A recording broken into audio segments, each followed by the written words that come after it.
2022 के विधानसभा चुनाव के लिए कांग्रेस ने अपने प्रत्याशियों की लिस्ट जारी कर दी है और चकराता से नेता प्रतिपक्ष प्रीतम सिंह पर एक बार फिर से कांग्रेस ने भरोसा जताया है। वहीं उनकी आगे की रणनीति को लेकर हमारे संवाददाता योगेश सेमवाल ने उनसे खास बातचीत की। सुनिए जरा। कांग्रेस ने अपने 53 प्रत्याशियों की लिस्ट जारी कर दी है और उसमें प्रीतम सिंह जी लगातार चुनाव लड़ते आ रहे हैं और एक बार फिर से उन्हें प्रत्याशी बनाया गया है। किस तरह से सर आप लगातार प्रत्याशी रहते हैं, पकड़ आपकी इतनी प्रदेश में एक और बार जिम्मेदारी बढ़ती जा रही है?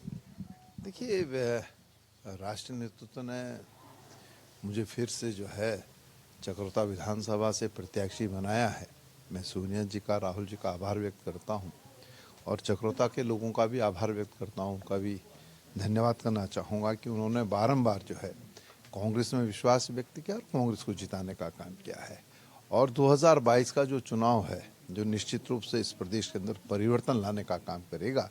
चकराता के लोग फिर एक बार कांग्रेस को जिताने का काम करेंगे, ऐसा मेरा विश्वास है, ऐसा मेरा भरोसा है। कितने संतुष्ट हैं सर जो 53 के आप प्रत्याशी देख रहे हैं, उनसे आप कितने संतुष्ट हैं? क्योंकि लगातार आप भी बैठक में थे, लगातार आप भी चर्चाएं की होंगी आपने, तो कितने संतुष्ट हैं आप? देखिए, जो 53 प्रत्याशी दिए हैं, निश्चित रूप से उसमें सभी की सहमति के बाद ये निर्णय लिया गया है और मैं समझता हूँ कि जो प्रत्याशियों की सूची हमने जारी की है वो भाजपा पे 21 है, 19 नहीं है। कब तक 17? बाकी 17 कब तक? आज शाम को 5 बजे जो है सीसी की बैठक है, उसमें हिस्सा लेंगे। मैं समझता हूँ कि आज जो है 17 की 17 सीटों पर जो है हमारा राष्ट्रीय नेतृत्व जो है निर्णय लेने का काम करेगा।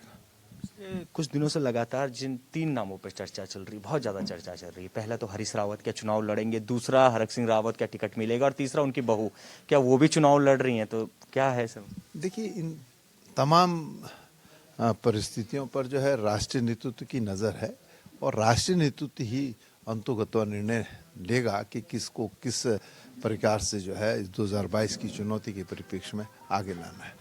एक सवाल यही है कि आप चाहते हैं हरक सिंह रावत चुनाव लड़े, क्योंकि हरक सिंह रावत एक बहुत बड़े कद्दावर नेता, अपनी पहचान है, अपनी पकड़ है, तो आप क्या चाहते?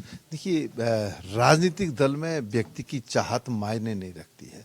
मैं क्या चाहता हूँ, मैं पता नहीं क्या क्या चाहता हूँगा, पर वो महत्वपूर्ण नहीं होता है।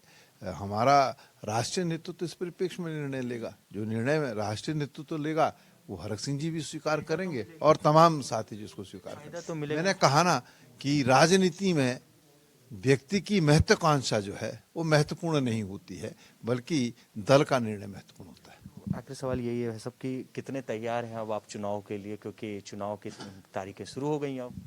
हम तो पूरी तरीके से तैयार हैं। हम आज से तैयार नहीं है, हम तो शुरू से तैयार थे। हम 2017 में पराजित हुए, हम 11 पर आकर के सिमट के रह गए। हम उस दिन से जो है हमने तैयारी शुरू कर दी और आज कांग्रेस इस मुकाम पर खड़ी है कि भारतीय जनता पार्टी को कड़ी चुनौती देते हुए प्रचंड बहुमत के साथ सरकार बनाने जा रही है। प्रीतम सिंह जी, नेटवर्क 10 के लिए योगेश सेमवाल, देहरादून से।